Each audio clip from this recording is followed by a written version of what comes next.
성경에 크도다 경건의 비밀이여 그렇지 않다 하는 이 없도다. 그는 육신으로 나타난 바 되시고 제가 볼 때 성육신은 큰 비밀이에요. 그럼 오늘 젊은 형제들이 도대체 성육신이 뭔지 나눠주시죠.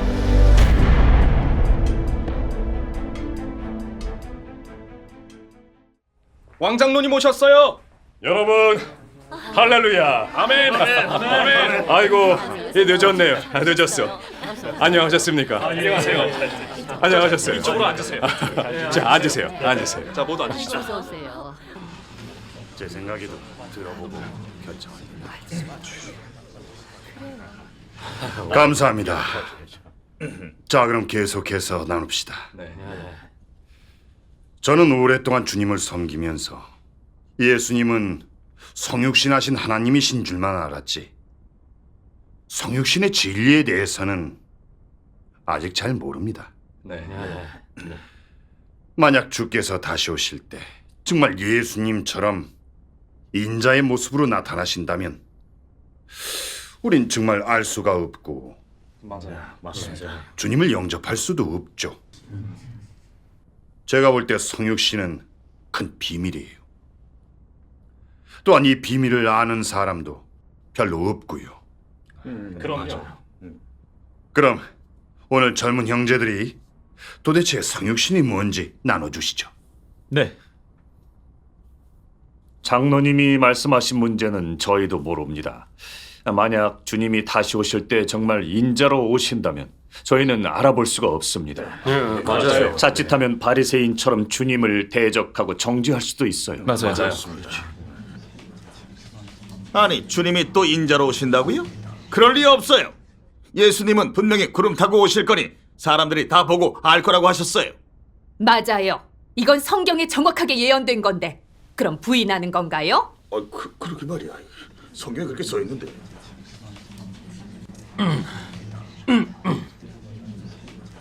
주님이 구름 타고 오신다는데 반드시 그렇게 오신다고 장담할 수 있어요?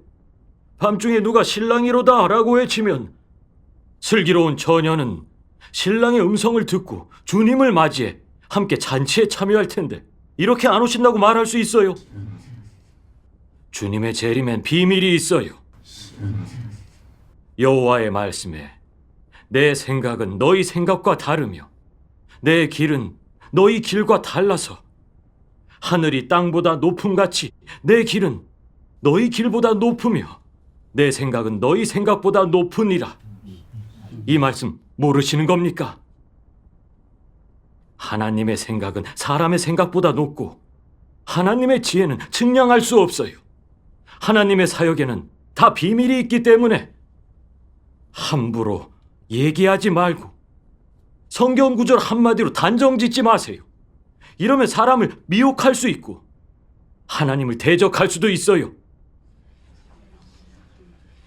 여러분, 이 문제에 대해 우린 진리를 구해야 해요. 맞아요. 하나님의 지혜는 아무도 측량할 수 없어요. 주님의 다시 오시는 건 비밀이니 성경 한 구절로 마음대로 확정 지을 수 없어요. 그러니 우리 잘 구해봅시다. 주님께 감사드립니다. 구해봅시다. 구해봅시다. 그렇죠. 이 문제 잘 여쭤보셨습니다. 성육신은 정말 크나큰 비밀입니다. 몇천 년간 성육신의 진리를 아는 사람은 없습니다. 이건 사실이죠. 말세에 전능하신 하나님이 성육신의 비밀을 인류에게 열어주셨는데 그제서야 성육신의 진리를 알게 됐습니다. 전능하신 하나님의 말씀 보실까요?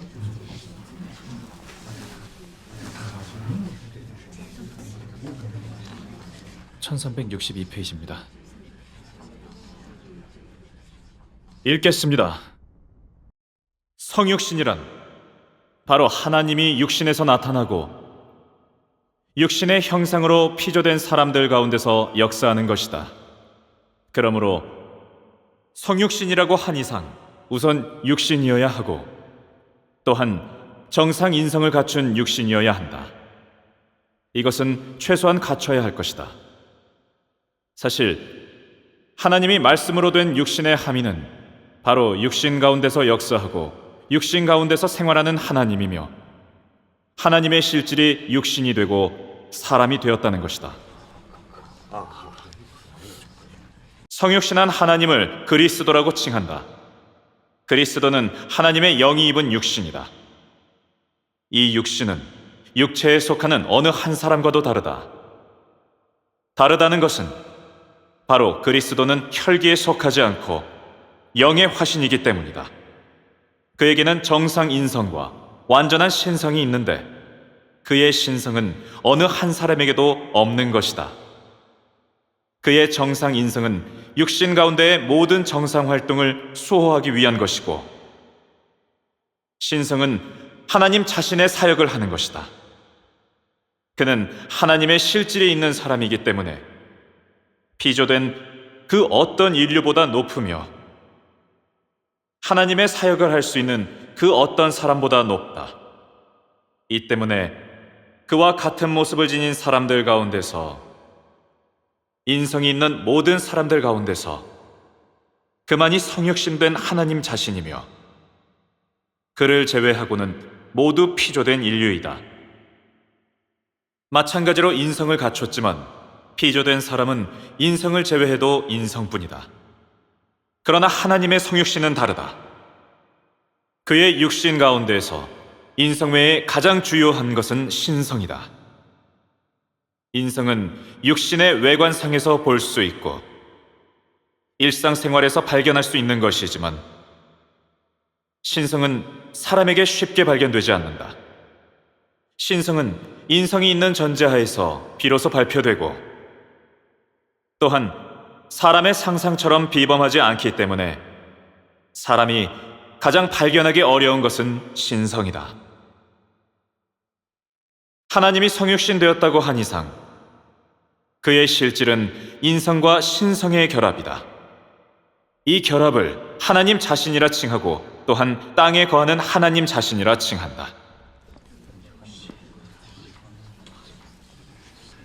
보시다시피 성육신은 하나님 영이 육신을 입으신 겁니다. 바로 하나님 영이 정상 인성과 정상 사유가 있는 육신에 실제화돼서 평범한 정상인으로 세상에 오셔서 사역하고 말씀하시는 겁니다. 이 육신은 정상 인성이 있고 더욱이 완전한 신성도 있습니다. 겉모습은 평범하고 정상이지만 하나님의 역사를 담당하실 수 있고 하나님의 음성을 발표해 인류를 이끄시고 구원하실 수 있는데 이는 완전한 신성이 있기 때문입니다. 그 완전한 신성은 바로 하나님의 영이 갖추신 원래의 성품과 하나님의 거룩하고 공의로운 실질, 또 하나님의 소유 소시와 하나님의 전능과 지혜, 그리고 하나님의 권세와 능력이 다 육신에 실제화되신 겁니다. 이 육신이 곧 그리스도이시고 이 땅에 오셔서 인류를 구원하시는 실제의 하나님이십니다. 겉으로 볼 때 그리스도는 평범하고 정상인자이지만 모든 피조된 사람과 실질적인 구별이 있는 거죠. 피조된 인류는 인성만 있고 신성의 실질이 전혀 없지만 그리스도는 정상 인성뿐만 아니라 완전한 신성도 있으십니다. 그분은 하나님의 실질이 있기 때문에 하나님을 대표하고 또한 하나님의 신분으로 모든 진리를 발표하시고 하나님의 성품과 소유 소시도 발표하셔서 사람에게 진리와 길과 생명을 주십니다. 이건 그 어떤 피조된 인류도 도달할 수 없는 것입니다. 그리스도께서 사역하고 말씀하시며 하나님의 성품과 소유 소시를 발표하시는 것은 다 육신에서 하십니다. 그분이 어떻게 하나님의 말씀과 역사를 발표하시든지 항상 정상 인성 안에 사시고 정상 육신인데 조금도 초자연하시지 않죠. 이것은 하나님이 육신 가운데 오셨고 보통 사람이 되셨음을 증명합니다. 바로 이 평범하고 정상 육신이 말씀이 육신에서 나타난 사실을 이루셨는데 바로 성육신하신 실제의 하나님이십니다. 그리스도는 완전한 신성이 있으시기 때문에 하나님을 대표하고 진리를 발표하며 사람을 구원하실 수 있죠. 그리스도는 완전한 신성이 있으시기 때문에 하나님의 말씀을 전달하는 게 아니라 직접 발표하시며 언제 어디서나 진리로 사람에게 공급하고 양육하고 목양하시면서 전 인류를 인도하십니다. 그리스도는 완전한 신성이 있고 하나님의 신분과 실질이 있기 때문에 저희가 그분을 성육신하신 실제의 하나님 자신이라 할 수 있습니다. 맞습니다. 처음 들어보는 건데. 감사합니다.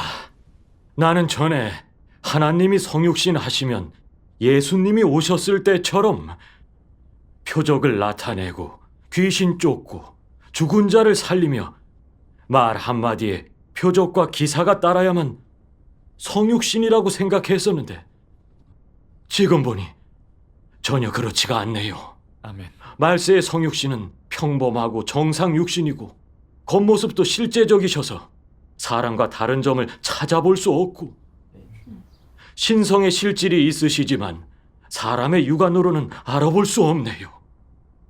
그분은 하나님의 음성과 모든 진리를 발표하시고 생명을 공급하실 수 있는데 인성이 너무 평범하고 정상이셔서 사람들이 성육신하신 하나님으로 여기지 않는 거네요.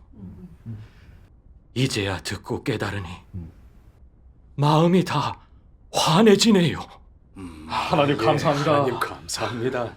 주님을 한평생 믿었지만 솔직히 말해서 하나님이 성육신 되시면 반드시 표적이 따라야 하고 위대한 형상이 있으셔야 하고 또 남달라야 한다고 여겼는데 전능하신 하나님께서 이렇게 말씀하시니 참 부끄럽네요. 이제 보니 성육신은 조금도 초자연하시지 않고 평범한 육신이시네요. 이러니 그때 바리새인들이 나사렛 사람 목수의 아들이 아니냐고 했군요. 맞아요. 예수님의 육신이 하도 평범하시고 정상적이셨으니까요. 하나님의 성육신은 정말 모든 사람의 상상을 깨뜨리시네요. 맞아요. 이건 정말로 비밀이군요. 오늘 정말 제대로 알아봐야겠군요. 아멘. 감사드려요. 성육신의 가장 큰 비밀은 육신의 형상이 위대하냐 평범하냐에 달려있지 않고 겉보기에 평범하신 그분 안에 숨겨져 있는 완전한 신성에 있습니다. 이 신성이 바로 아무도 발견하지도 보지도 못하는 부분입니다. 예수님이 오셔서 역사하셨을 때처럼 그분의 음성을 듣지 않고 말씀과 역사를 체험하지 않았다면 아무도 예수님이 그리스도이시고 하나님의 아들이심을 몰랐을 겁니다. 그래서 성육신 하시는 것은 사람들 가운데 은밀히 강림하는 가장 좋은 방식입니다. 예수님이 오셨을 때 아무도 그분이 바로 그리스도이시고 성육신이심을 알아보지 못했고 아무도 인성에 숨겨져 있는 신성을 발견하지 못했습니다. 주님이 진리를 발표해 구속 사역을 하셔서야 주님의 말씀에 권세와 능력이 있다는 것을 발견하고 따르기 시작했고 그렇습니다. 죽음에서 부활해 사람에게 나타나셨을 때에야 예수님이 성육신된 그리스도이시고 바로 나타나신 하나님이심을 알게 되었던 거죠. 그분이 진리를 발표하시지 않고 역사하시지 않았다면 아무도 따르지 않았을 거고 스스로 그리스도라고 증거하시지 않았다면 알아보는 사람도 없었을 겁니다.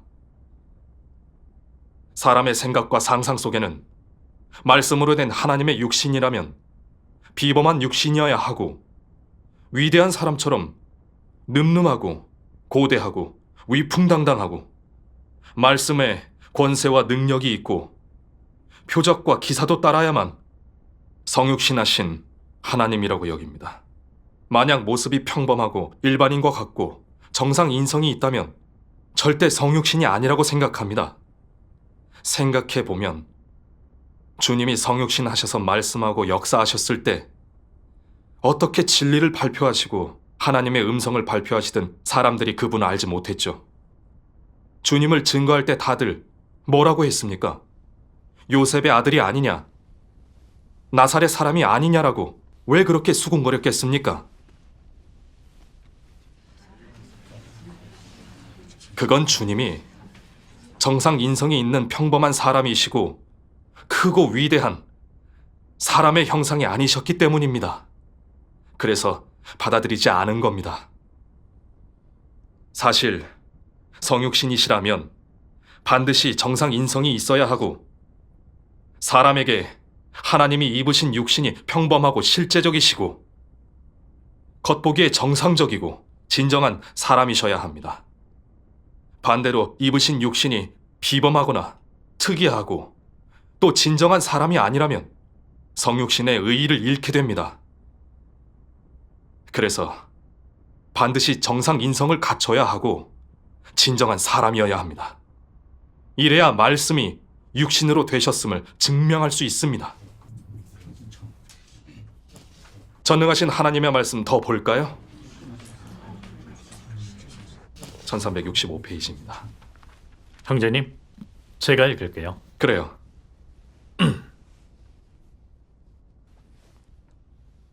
하나님 말씀에 성육신된 의인은 바로 평범한 정상 사람이 하나님의 사역을 하고, 즉 하나님이 인성에서 신성의 사역을 하여 사탄을 패배시키는 것이다. 가령 하나님이 첫 번째로 와서 29살 전에 정상 인성이 없고 태어나자마자 표적과 기사를 나타내고 말을 떼자마자 하늘의 말을 하고 태어나자마자 천하의 일을 꿰뚫어보고 사람의 마음에 생각한 것과 있는 것을 알아낼 수 있다면 이런 사람은 정상 사람이라 할 수 없고 이런 육신은 육신이라 할 수도 없다. 만일 그리스도가 이런 사람이라면 하나님이 성육신된 의와 실질은 없게 된다. 정상 인성이 있기에 그가 말씀이 육신된 것임을 증명하며 정상 사람의 성장 과정이 있기에 그가 정상 육신임을 증명한다. 게다가 그의 역사는 충분히 그가 하나님의 말씀이고 또한 하나님의 영이 육신되었다고 실증할 수 있다. 사역의 필요로 하나님은 육신이 되었다. 즉 말하면 2단계 사역은 육신에서 하고 정상 인성에서 해야 한다. 이것이 바로 말씀이 육신됨, 말씀이 육신에서 나타남의 전제이고 두 차례 말씀이 육신된 내막이다. 성육신한 하나님이 강생하자마자 정식으로 직분을 시작하고 또한 모든 것이 초자연한 표적과 기사라면 육신의 실질이 없게 된다. 그러므로 성육신의 인성은 육신의 실질을 위해 있고 인성이 없는 육신은 존재하지 않으며 또한 인성이 없는 사람은 비인류이다. 이리하여 육신의 인성은 성육신한 하나님의 고유한 속성이 되었다. 누가 하나님의 성육신은 신성만 있고 인성이 없다고 말한다면 모독이다. 이것은 아예 존재하지 않는 논법이고 또한 말씀이 육신되는 원칙에 어긋나기 때문이다. 성육신의 인성은 육신 가운데 신성의 정상적인 역사를 유지하기 위한 것이며 정상적인 분의 사유는 정상 인성을 유지하고 또한 육신의 모든 정상 활동을 유지하는 것이다. 다시 말해서 정상적인 사유는 육신 가운데 하나님의 모든 역사를 유지하기 위한 것이다. 이 육신에게 정상 인성의 사유가 없다면 하나님이 육신에서 역사할 수 없다. 그러면 육신 가운데서 해야 할 사역은 영원히 완성될 수 없다. 그러므로 성육신한 하나님은 반드시 두뇌의 정상 사유와 정상 인성이 있어야 한다. 왜냐하면 그는 정상 사유가 있는 인성에서 역사해야 하기 때문이다. 이것이 바로 성육신한 하나님의 역사 실질이고 역시 성육신한 하나님의 실질이다.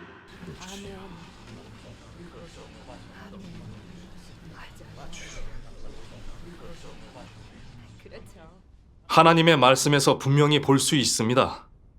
하나님의 성육신은 반드시 정상 인성을 갖춰야 하고 진정한 사람이어야 합니다. 겉으로 보면 똑같은 정상 사람이시고 인성도 초자연하시지 않기 때문에 사람이 만약 상상으로 그리스도를 판단한다면 그리스도를 인정하거나 받아들일 수 없습니다. 기껏해야 하나님이 보내신 선지자나 하나님이 쓰시는 사람이라고만 인정할 겁니다. 그리스도를 알려면 반드시 그분의 역사와 말씀을 알아보고 발표한 것이 하나님의 음성인지 하나님의 성품과 소유소시의 나타남인지 발표하신 진리가 인류를 구원할 수 있는지의 여부를 봐야 합니다. 그래야 비로소 그리스도를 알고 받아들이고 순종할 수 있습니다.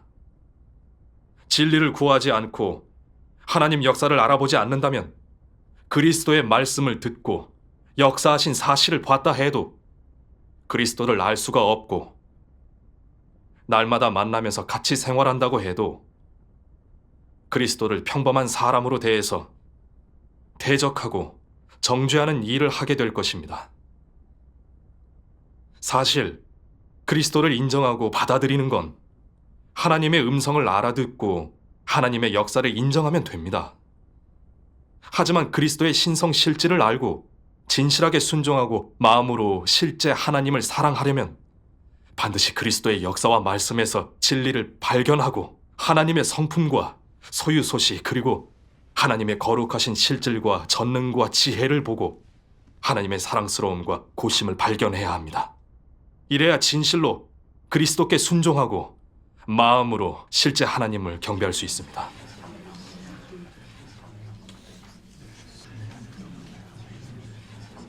그렇습니다. 주님을 믿는 사람은 다 알고 있죠. 주님의 가르치심이나 발표하신 말씀, 밝혀주신 천국의 비밀, 또 사람에게 바라시는 것은 다 진리이고 하나님의 음성이며 맞아요. 하나님의 생명 성품과 소유소시의 유로이기도 하죠. 병을 고치고 귀신 쫓고 파도를 잔잔케 하시고 오병이어로 5,000명을 배불리고 죽은 사람을 살리신 표적 등등도 다 하나님 자신의 권세와 능력을 나타내신 겁니다.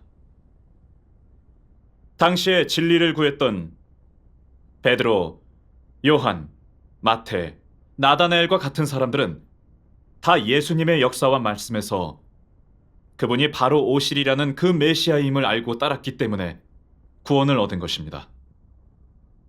그러나 유대교의 바리새인들은 예수님의 도를 들었고 예수님이 행하신 표적도 보았지만 그들의 눈에는 주님은 그저 평범한 사람이셨고 세력이나 명망이 없었기 때문에 극도로 대적하고 정죄하며 조금도 두려워하지 않고 마지막에는 예수님을 십자가에 못 박아 대죄를 짓게 되었죠.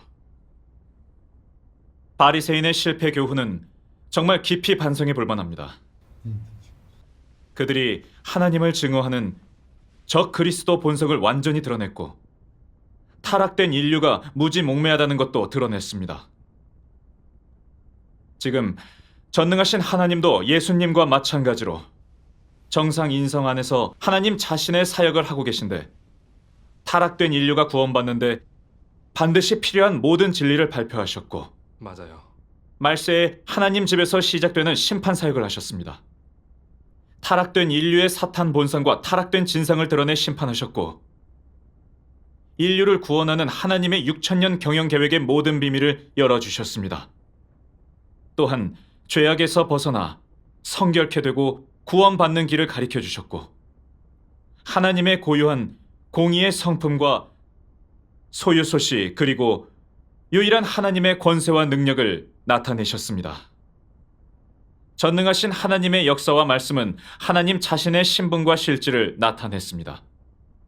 오늘날 전능하신 하나님을 따르는 사람은 그분의 역사와 말씀에서 하나님의 음성을 들었고 말씀이 육신에서 나타남을 보고 하나님의 보좌 앞으로 돌아와 정결케 하고 온전케 하는 사역을 받아들였습니다. 하지만 아직도 전능하신 하나님을 부인하고 정죄하는 교계 사람들은 유대 바리새인의 잘못을 되풀이해서 말세의 그리스도 전능하신 하나님을 평범한 사람으로 대하고 그분이 발표하신 모든 진리를 전혀 알아보지도 않고 하나님을 다시 십자가에 못 박아 하나님의 성품을 거스렸습니다. 사람이 자기의 상상을 고집하면서 그리스도가 발표하신 진리를 구하지 않는다면 하나님의 음성을 알아들을 수가 없기 때문에 그리스도의 사역을 받아들일 수 없고 영원히 말세의 구원도 얻을 수 없습니다. 사람이 성육신의 진리를 모르면 하나님의 역사에 순종할 수 없고 그리스도를 정죄하고 대적한 탓에 징벌과 저주를 받기 쉽습니다. 그래서 진리를 구하고 성육신의 비밀을 깨닫는 것은 우리가 구원받는 데 있어서 너무나 중요하고 관건입니다. 맞네요. 맞아요. 그렇군요. 주님께 감사드립니다. 성육신의 진리를 아주 분명하게 말씀해 주셨네요. 정말 마음이 환해집니다. 아멘. 그리스도는 보기에 평범한 인자시지만 안에 감춰진 신성은 사람이 쉽게 발견하지 못하네요. 만약 구하는 마음이 없고 그리스도의 말씀과 역사에서 알아가지 않는다면 신성의 실질을 알아보기가 정말 어려워요. 맞아요. 그래요. 유다를 보면 비록 예수님과 함께 생활하면서 지냈지만 이 주님이 그리스도신 줄 알아보지 못했기 때문에 나중에 팔아먹고 천국의 죄인이 됐죠. 정말 교훈으로 삼아야 합니다. 전능하신 하나님께서 성육신의 비밀을 이렇게 분명히 밝혀주신 걸 보니 정말 주님의 재림이 맞는 것 같아요. 그러게요. 동감입니다. 그 당시 예수님이 정상 인성에서 역사하고 말씀하시면서 표적을 나타내셨기 때문에 많은 사람들이 알아보지 못했습니다. 네, 진리를 찾고 사모하는 사람만 그분이 그리스도라는 걸 알았죠. 이제 보니 성육신하신 하나님을 믿는 게 쉬운 일은 아니네요. 그래요. 사실 우리는 성경의 근거에 예수님을 믿었지 네.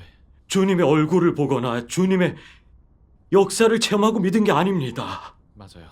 여러분의 교제를 듣고 생각해보니 만약 지금 주님이 사람들 가운데서 역사하시는 걸 본다면 제가 그분을 믿을 수 있을지 또 그분의 역사에 순종할 수 있을지 정말 장담 못하겠어요. 그러길래 교계에서 많은 사람들이 전능하신 하나님을 대적하고 정죄하는 거네요. 그러고 보니 성경의 근거에 주님을 믿긴 쉬워도 주님이 다시 오셔서 사역하실 때 그걸 믿고 받아들이기는 정말 쉽지 않네요. 그렇습니다. 이러고 보니 우린 성육신의 진리에 대해 정말 아무것도 몰랐네요.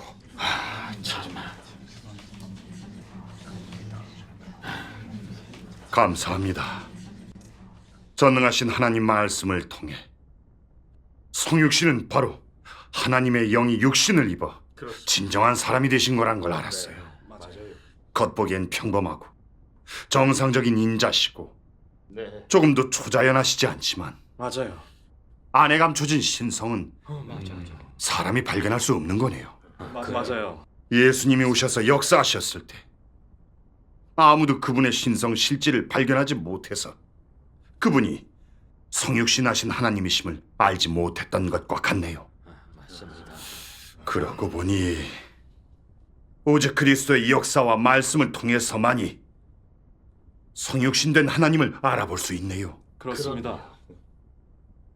만약 우리의 상상으로 그리스도를 판단하고 정죄한다면 그리스도를 평범한 사람으로 대해 쉽게 대적할 수 있고 정죄하기가 너무 쉬울 겁니다. 그러게요. 두 분이 나눠준 이 진리들은 우리처럼 주님을 기다리면서도 성육신이 무엇인지 모르는 사람에게 정말 너무나 중요하네요. 하나님께 감사합니다.